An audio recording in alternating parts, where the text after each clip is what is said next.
Senator Kay Bailey Hutchison. She serves on the number of committees, including the Appropriations Committee. Senator, thank you so much for joining me again. I certainly appreciate it.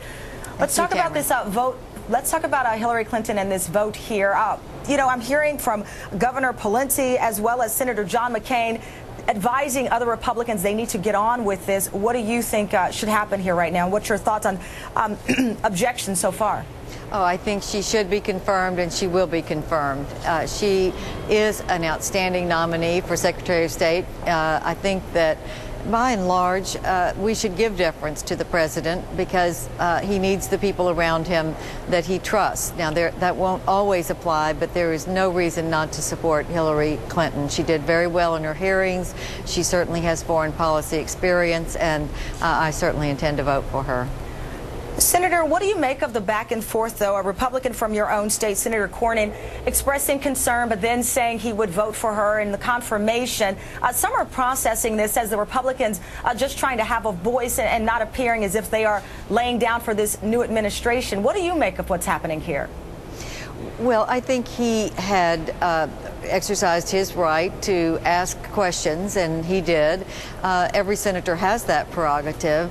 I do think that most people will try to give as much deference as possible to the president for his own cabinet. But where there are concerns, as certainly there are legitimate questions now about the Secretary of the Treasury and the Attorney General nominee, then we will take a little longer and make sure that we do our Senate due diligence. But I think that really his cabinet selections are getting quick confirmation. I intend to also work with Senator Rockefeller and try to get the Secretary of Transportation hotlined and through tonight, because Congressman LaHood just had the hearing. We have just finished it, and he did a very good job, answered the questions clearly, and he should be over in the department trying to get to work. So I'm going to help Senator Rockefeller do that this afternoon.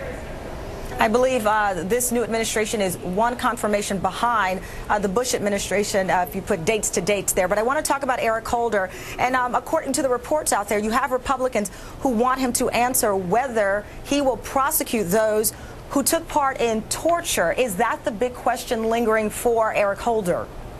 Well, I think the Judiciary Committee has a number of questions. The area of concern that I have is his view on gun rights. He has said that he does not believe there's an individual right to have a firearm, and I could not disagree more. And I think it is a very fundamental right in our Constitution that the right of the individual to keep and bear arms is sacrosanct in our Bill of Rights. So I do think that it's very important that these questions be asked of him. I think there are other questions that are legitimate, and I think this is a fair area.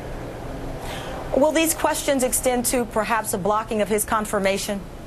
I don't know. I really don't know where everyone stands, but I think the Senate has a responsibility to ask questions that are within the legitimate areas of concern, and I think there are two nominees where these are legitimate. I think the others have gotten a very swift confirmation, and I intend to help with Congressman LaHood to become Secretary of Transportation, and I think that we're being quite responsible, really, in working this quickly where we can, but raising questions where it's necessary. All right, Senator, thank you so much for taking time. I know you're very busy today. I appreciate you talking with us. Thank you again. Thanks, Tamron.